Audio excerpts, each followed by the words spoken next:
हिल paradise season 1 के episode 2 में इसके बाद हम सागिरी की बैक स्टोरी देखते हैं, जहाँ पर सागिरी अपने मन में कहती है, मेरे डैड एक कमाल के एग्जीक्यूशनर थे। उनको एक बार एक स्टोरी टेलर को कहानी सुनाते हुए जान से मारना था, तो उन्होंने उसकी जान एक सिंगल स्ट्राइक में ले लिया, बिना उस आदमी को दर्द दिए। और उस घटना को देखकर मैं भी अपने डैड की तरह एक कमाल का स्वॉर्ड्समैन बनना चाहती थी। इसके बाद हमें कुछ साल बाद का सीन दिखाया जाता है, जहाँ पर सागिरी को एक क्रिमिनल का एग्जीक्यूशन करने का ऑर्डर दिया जाता है। तो सागिरी ने उस क्रिमिनल को एक सिंगल स्ट्राइक में ही काट दिया था, लेकिन उसका गला काटने के बाद सागिरी को ऐसा महसूस हुआ जैसे वो दर्द से चीख रहा था, जिस वजह से उसके मन के अंदर उन लोगों का डर बैठ गया था। इस चीज को देखकर आइजन बोलता है, तुम्हारी तलवारबाजी में डर और निराशा साफ दिख रहा है, और अगर ऐसा ही चलते रहा तो तुम इन सबको एक दर्दनाक मौत दोगे।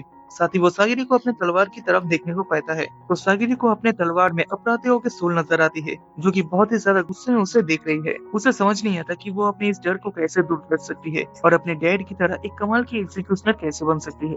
इसके बाद वापस से प्रिजन में सीन शिफ्ट होता है, जहाँ पर हम देखते हैं काफी सारे क्रिमिनल को आंखों में पट्टी बांधकर उनको एक जगह इकट्ठा किया जाता है, और वहाँ के एक समुराई उन सभी को उनके मिशन के बारे में बताता है कि कैसे उनको सिनसिन को जाके लाइफ ऑफ पुसन को लाना पड़ेगा, और अगर उन्होंने ये काम पूरा कर लिया तो उनकी जान बख्श दिया जाएगा। तो इस बात को सुनकर सभी क्रिमिनल जो पहले चिल्ला रहे थे अचानक से शांत हो जाते हैं। इसके बाद एक समुराई सारे क्रिमिनल्स को चेहरे पर से कपड़ा हटाने के लिए कहता है, और उन सभी के सामने एक आदमी को दिखाया जाता है जिसकी बॉडी में से फ्लावर निकल रहे थे। वो समुराई कहता है, 50 लोगों के ग्रुप में से यही अकेला एक आदमी था जो उस आइलैंड से वापस आया था, लेकिन अगले ही दिन इसके बॉडी में से बहुत सारे पौधे निकलने लगे और ये ऐसा बन गया। इस चीज को देखकर सभी बहुत शॉक थे और वो सभी उस आइलैंड पर जाने से इनकार कर रहे थे। लेकिन तभी एक समुराई बोलता है, तुम लोगों को वैसे भी यहाँ पर मौत ही मिलने वाला है, लेकिन इसके बावजूद तुम लोगों को उस आइलैंड पर भेजा जा रहा है। तुम्हें तो हमारे सुगुन का शुक्रिया अदा करना चाहिए, तुम जैसे पापियों को अपनी जिंदगी वापस से पाने का एक मौका मिल रहा है। लेकिन तभी एक क्रिमिनल खड़ा होकर वहाँ से जाने लगता है, पर एक एग्जीक्यूशनर आगे आके उसका गला काट देता है। ये देखकर बाकी सभी शांत हो जाते हैं। इसके बाद उन्हें बताया जाता है, मिशन के दौरान तुम लोगों के पास एक एक एग्जीक्यूशनर रहेगा। सपोज अगर किसी ने भागने की या फिर किसी और तरह की चालाकी करने की कोशिश की, तो ये एग्जीक्यूशनर उसका गला काटने में जरा सा भी संकोच नहीं करेंगे, और बिना अपने एग्जीक्यूशनर के साथ तुम लोग वापस भी नहीं लौट सकते।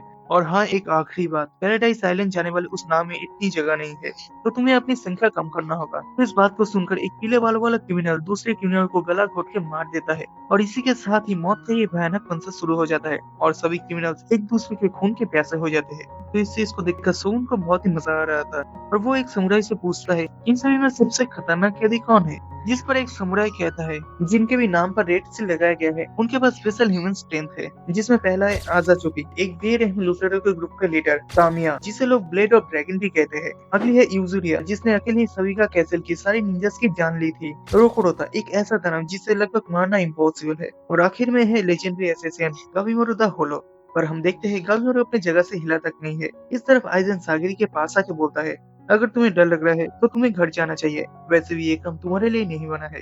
जिस पर सागरी कहते हैं, मुझे पता है कि आपको मेरी चिंता है, इसलिए आप ये बात कह रहे हैं, लेकिन मैं ठीक हूँ। इसके बाद हम सागिरी की बैक स्टोरी देखते हैं, जहाँ पर हमें पता चलता है एक एग्जीक्यूशनर की बेटी होने की वजह से सागिरी को बचपन में लोग बहुत ही ज्यादा परेशान करते थे, लेकिन इतने परेशान होने के बाद भी सागिरी ने कभी हार नहीं माना और अपने डैड की तरह ही एक कमाल की एग्जीक्यूशनर बनने का फैसला किया। सीन वापस से प्रेजेंट में शिफ्ट होता है और हम देखते हैं कुछ क्रिमिनल ग्रुप बना के एग्जीक्यूशनर के ऊपर हमला करके भागने का सोचते हैं, जिसके लिए वो लोग सागिरी को टारगेट करते हैं, क्योंकि उनको लगा सागिरी एक आसान शिकार होने वाला है। लेकिन जैसे ही वो लोग सागिरी के ऊपर हमला करते हैं, तो सागिरी उन सबको एक ही बार में मार देता है। पर उनको मारने के बाद सागिरी के ऊपर वापस से डर और निराशा हावी होने लगता है। लेकिन तभी गाविमोरू कहता है, किसी को जान से मरना अच्छी बात नहीं है, आखिर तुमने ऐसा क्यों किया? इस बात को सुनकर सागिरी तुरंत ही गाविमोरू की तरफ देखती है, लेकिन सागिरी देखती है कि गाविमोरू ने ये बात उसे नहीं बल्कि हेड समुराई को कहा है। गाविमोरू फिर से कहता है, क्या लड़ाई के अलावा तुम्हारे पास और कोई रास्ता नहीं है? क्योंकि ऐसे तो आखिर तक कोई भी नहीं बच पाएगा। गाविमोरू की इस बात से हेड समुराई गुस्से में बाकी क्रिमिनल्स को गाविमोरू को मारने का ऑर्डर देता है। जो भी इस गाविमोरू को मारेगा उसे पास कर दिया जाएगा। इस बात को सुनकर एक क्रिमिनल आगे आकर गाविमोरू के ऊपर एक पत्थर से अटैक करने लगता है, लेकिन गाविमोरू कहता है, मुझे माफ करना, लेकिन मैं तुम्हें मारना नहीं चाहता, लेकिन अगर तुम लोग यही चाहते हो तो मैं और कुछ कर भी नहीं सकता। और इसके बाद वो उन लोगों से लड़ना चालू कर देता है और एक एक को इतने बेरहमी से मारता है जिसे देखकर रोंगटे खड़ी हो जाती है। शाम के समय ये मौत का खेल खत्म हो जाता है। इसके बाद आखिरी बचे 10 कैदियों के साथ एक एक एग्जीक्यूशनर को उस आइलैंड पर बोट की मदद से भेजा जाता है, और कुछ दिनों के सफर के बाद वो लोग फाइनली उस आइलैंड पे पहुंच जाते हैं।